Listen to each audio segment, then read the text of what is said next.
Bismillahirrahmanirrahim. Assalamualaikum warahmatullahi wabarakatuh.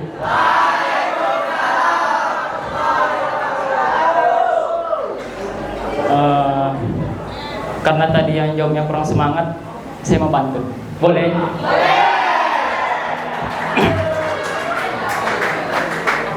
Pergi kampanye ketemu sama Ustadz Abdul Somad. Sesampainya Bu di sana, sudah pergi Ustadz Somad rupanya. Nah, karena yang jawab salam saya tadi agak kurang semangat, maka saya ulang sekali lagi ya. Assalamualaikum warahmatullahi wabarakatuh.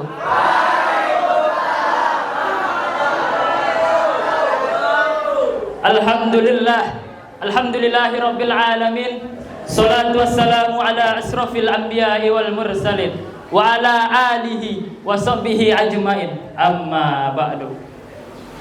Baiklah, sebelum itu izinkan saya ingin menyatakan permohonan maaf sebesar-besarnya apabila nantinya saya ada salah kata yang terucap, karena saya hanyalah manusia biasa yang tak akan pernah luput dari yang namanya kesalahan. Untuk itu saya ingin minta maaf sebesar-besarnya. Hadirin kerabat santri yang berbahagia, yang sama-sama kita hormati Dewan Juri yang arif lagi bijaksana, yang sama-sama kita hormati Ustadz dan Ustadzah, alhamdulillah telah berkenan hadir di acara yang berbahagia ini, serta yang sama-sama kita banggakan santriwan dan santriwati, santriwan dan santriwati seperjuangan sehati. Hadirin kerabat santri yang berbahagia, sebelum saya ingin menyampaikan apa yang ingin saya sampaikan, maka dari itu saya ingin mengajak para kerabat santri sekalian untuk bersyukur kepada Allah Subhanahu wa taala. Karena apa? Karena Allah Subhanahu wa taala telah banyak sekali memberikan kita semua nikmat, sehingga dengan nikmat Allah tersebut kita bisa hadir di kelas yang sama-sama kita cintai ini dengan mengucapkan alhamdulillahirabbil alamin. Nah, yang barusan kita ucapkan tadi itu namanya bersyukur secara lisan. Di dalam kitab mantik dijelaskan bahwa bersyukur terbagi menjadi dua. Yang pertama ada namanya bersyukur secara lisan, lalu yang kedua ada namanya bersyukur secara perbuatan. Masuk kita pembahasan yang pertama ialah bersyukur secara lisan. Nah, bersyukur secara lisan ini ialah ketika seseorang mendapatkan sebuah kabar bahagia, lalu ia memuji Allah Subhanahu wa taala dengan lisan yang ia ucapkan. Contohnya, ketika seseorang dikirimkan paket oleh orang tua, lalu ia bahagia, ia sangat senang, lalu ia mengucapkan alhamdulillahirabbil alamin. Nah, itu salah satu termasuk bersyukur secara lisan. Atau contoh yang lain, ketika seseorang mendapatkan surat dari gebetannya, lalu ia bahagia, ia mengucapkan alhamdulillah, dan itu pun juga salah satu termasuk bersyukur secara lisan. Masuk kita ke pembahasan yang kedua, ialah bersyukur secara perbuatan. Nah, bersyukur secara perbuatan ini ialah menggunakan segala yang telah diberikan oleh Allah Subhanahu wa taala kepada diri kita semua dengan catatan sesuai dengan fungsinya. Saya akan mencontohkan seperti kaki saya. Nah, Allah Subhanahu wa taala memberikan kedua kaki ini kepada manusia berfungsi dan bermanfaat agar kita semua bisa dengan mudah berjalan menuju ke tempat ibadah kita, ialah masjid. Maka dari itu, marilah sama-sama kita selalu bersyukur kepada Allah Subhanahu wa taala, karena Allah Subhanahu wa taala telah banyak sekali memberikan nikmat kepada kita semua. Jangan sesekali kita zalim terhadap nikmat yang telah Allah berikan kepada kita. Ingat ketika Allah Subhanahu wa taala berfirman di dalam surat Ibrahim ayat 7 yang berbunyi, Bismillahirrahmanirrahim. Wa istazana rabbukum la in syakartum la azidannakum wa la in kafartum inna adzabi lasyadid. Sadaqallahul azim. Artinya, dan ingatlah ketika Tuhanmu memaklumkan, barang siapa yang mensyukuri nikmatku, kata Allah, niscaya akan aku tambahkan nikmatnya. Nah, akan tetapi barang siapa yang kufur atas nikmat kuasa Allah, ingatlah, inna azabi lasyadid. Sungguh azabku sangatlah pedih, sangatlah dahsyat. Semoga kita semua senantiasa selalu bersyukur kepada Allah Subhanahu wa taala. Amin amin ya rabbal alamin. Selanjutnya, salawat beriringkan salam. Tak lupa pula kita hadiahkan buat junjungan alam kita, yakni seorang proklamasi yang tak pernah menggunakan dasi, hatinya selalu bersih. Seorang proklamator yang tak pernah menaiki motor, tetapi hatinya tidak pernah kotor. Seorang pejuang yang tak pernah masuk ke dalam jurang. Gunung tinggi ia daki, lautan dalam ia selami, lembah-lembah ia naungi, demi menegakkan kalimatul haq, la ilaha illallah Muhammadar Rasulullah. Siapa lagi kalau bukan putranya Abdullah? Abdullah nama bapaknya, Aminah ibundanya, Abdul Muthalib kakeknya, Abu Thalib pamannya. Inilah kisah sang Rasul yang penuh suka duka. Inilah kisah sang Rasul yang penuh suka duka, yang penuh suka duka. Siapa lagi kalau bukan Nabi Muhammad SAW dengan sekurangnya lafaz Allahumma sholli ala Sayyidina Muhammad wa ala ali Sayyidina Muhammad. Nabi Muhammad SAW pernah bersabda, al-bakhilu man dzukirtu indahu falam yusolli alayya, yang artinya orang yang paling pelit, kata Nabi Muhammad SAW itu ialah bukan orang yang banyak hartanya tetapi ia tidak mau bersedekah. Bukan itu yang dimaksud oleh Nabi. Tapi apa? Yang dimaksud Nabi saat ini ialah orang yang paling pelit, kata Nabi Muhammad SAW ialah apabila disebutkan namaku di sisinya, ia enggan bersalawat kepadaku.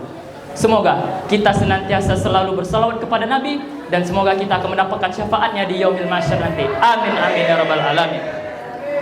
Baiklah, tanpa memperpanjang kata muqaddimah, saya akan menyampaikan sebuah patah kata yang saya patahkan, lalu saya kumpulkan dan saya rangkai menjadi sebuah karya dengan tema ajal.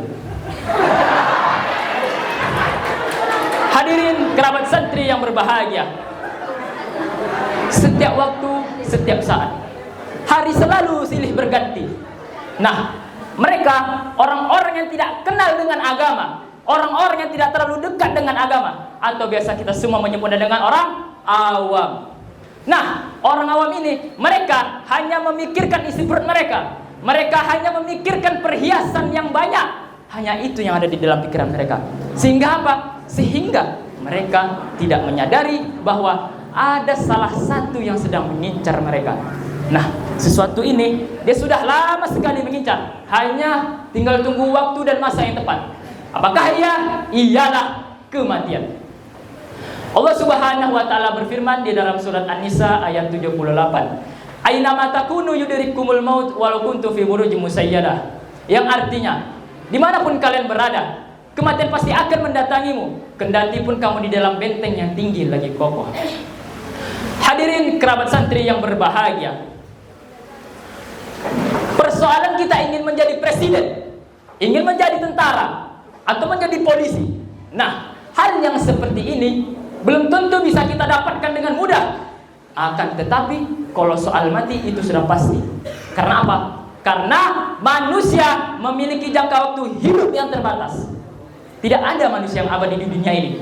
Dunia akan hancur dan kita semua akan kembali ke tempat asalnya.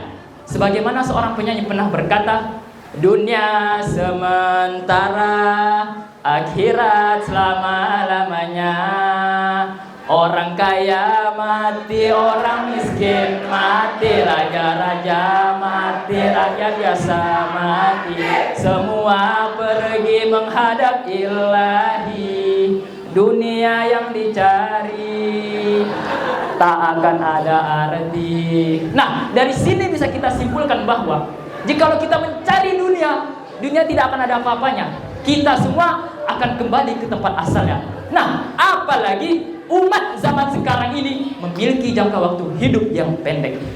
Oh, sangat berbeda sekali dengan umat zaman dulu. Mereka bisa hidup hingga ratusan tahun lamanya. Bayangkan itu. Dan saya akan sedikit menceritakan kisah tentang seorang Nabi Musa yang mendatangi wanita tua. Nah, waktu itu Nabi Musa alaihi salam, dia terheran-heran. Dia terheran-heran melihat seorang wanita tua yang tengah bersedih di pinggir jalan. Lalu Nabi Musa pun mendatangi wanita tua tersebut dan bertanya kepada wanita tersebut, "Wahai wanita tua, mengapa engkau bersedih?" Nah, wanita tua tersebut pun menjawab, "Saya bersedih karena anak saya telah meninggal dunia." Lalu ditanya kembali kepada Nabi Musa, "Wahai wanita tua, berapa lama anak engkau hidup?" Nah, lalu wanita tua tersebut pun menjawab, 300 tahun wahai Nabi Musa. 300 tahun. Bayangkan itu.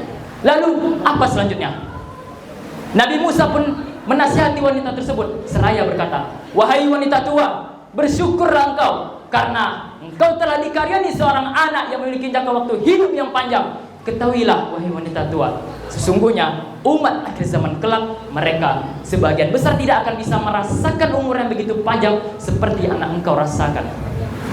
Setelah Nabi Musa menasihati wanita tua tersebut, wanita itu tidak menjadi menangis dan dia pun bersyukur kepada Allah seraya berkata, "Ya Allah, terima kasih ya Allah atas nikmat yang telah engkau berikan kepada anakku." Subhanallah, begitu besarnya nikmat Allah. Pada zaman sekarang ini belum ada lagi saya melihat orang yang umurnya 300 tahun lamanya. Begitulah sangat berbedanya umat zaman sekarang dengan umat zaman lalu. Hadirin kerabat santri yang berbahagia. Nah, ketika sebuah ruh ditiupkan ke dalam sebuah jasad, maka ia disebut dengan hidup. Akan tetapi, jikalau ruh berpisah dari jasadnya, maka ia disebut dengan mati. Kita semua tidak akan ada yang abadi di dunia ini. Dunia akan hancur. Kita akan kembali ke tempat asalnya dan mempertanggungjawabkan atas apa yang telah kita perbuat di dunia. Mau itu perbuatan kebaikan ataupun keburukan. Dan Allah akan memberikan ganjarannya setimpal dengan apa yang telah ia perbuat di dunia. Jikalau selama di dunia dia selalu taat perintah Allah, zuhur asar tidak pernah tinggal, maka Allah Subhanahu wa ta'ala akan memberikan kebahagiaan kepada orang tersebut di akhirat kelak, ialah surga. Nah, akan tetapi jikalau selama hidup orang tersebut selalu bermaksiat, berbuat dosa kemana-mana, maka Allah Subhanahu wa ta'ala akan memberikan kesengsaraan yang abadi di neraka kelak, ialah neraka.